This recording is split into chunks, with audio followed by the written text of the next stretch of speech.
നിങ്ങളെല്ലാം അറിഞ്ഞു കാണും, ഇന്നലെ ബാംഗ്ലൂർ ചിന്നസ്വാമി സ്റ്റേഡിയത്തിൽ നടന്ന അതിദാരുണമായ സംഭവം.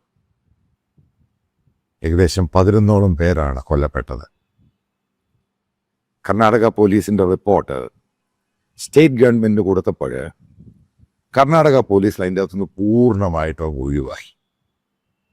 അവർ പറഞ്ഞത് ഇങ്ങനൊരു പരേഡും ഇങ്ങനൊരു ആഘോഷവും നടത്തുന്നതിന് എതിരെയായിരുന്നു ട്രാഫിക് പോലീസും കർണാടക പോലീസും ഹോം ഡിപ്പാർട്ട്മെൻറ്റിൻ്റെ റിപ്പോർട്ട് കൊടുത്തത്. പിന്നെ ഇത് പെട്ടെന്ന് സംഘടിപ്പിക്കണം എന്ന നിലയിലേക്ക് വരികയും പല ക്രമീകരണങ്ങളും ഉദ്ദേശിച്ചതിനപ്പുറത്തോട്ട് പോയി. ഫ്രീ പാസ് കൊടുത്തു, ഇതൊക്കെ ഓൺലൈനിൽ കൊടുത്തു. ഇതൊക്കെ വന്നു കഴിഞ്ഞപ്പോഴാണ് ഇത് നമുക്ക് കൺട്രോൾ ചെയ്യാൻ പറ്റിയില്ല. കർണാടകയുടെ ഉപമുഖ്യമന്ത്രി DK ശിവകുമാർ ക്ഷമ ചോദിക്കുന്നു, പാളിച്ചകൾ സംഭവിച്ചു എന്ന് പറയുന്നു. അതായത് കർണാടകയുടെ കാര്യം ഇവിടെ നിൽക്കട്ടെ.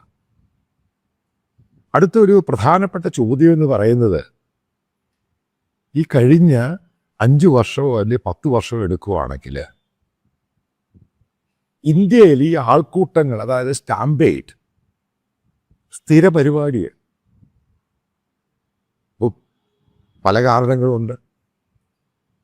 അതായത് നമ്മുടെ ജനസംഖ്യ കൂടുതലാണ്, അതാണ് ഏറ്റവും പ്രധാനപ്പെട്ടത്. പക്ഷെ നമുക്ക് ഡിസിപ്ലിൻ എന്ന് പറഞ്ഞൊരു സാധനമുണ്ട്, ആൾക്കൂട്ട ഡിസിപ്ലിൻ. നിങ്ങളൊക്കെ വിദേശത്തും മറ്റ് രാജ്യങ്ങളിലൊക്കെ പോകുമ്പോൾ നമ്മളൊക്കെ ക്യൂ നിന്നാണ് ഓരോ കാര്യങ്ങൾ ചെയ്യുന്നത്.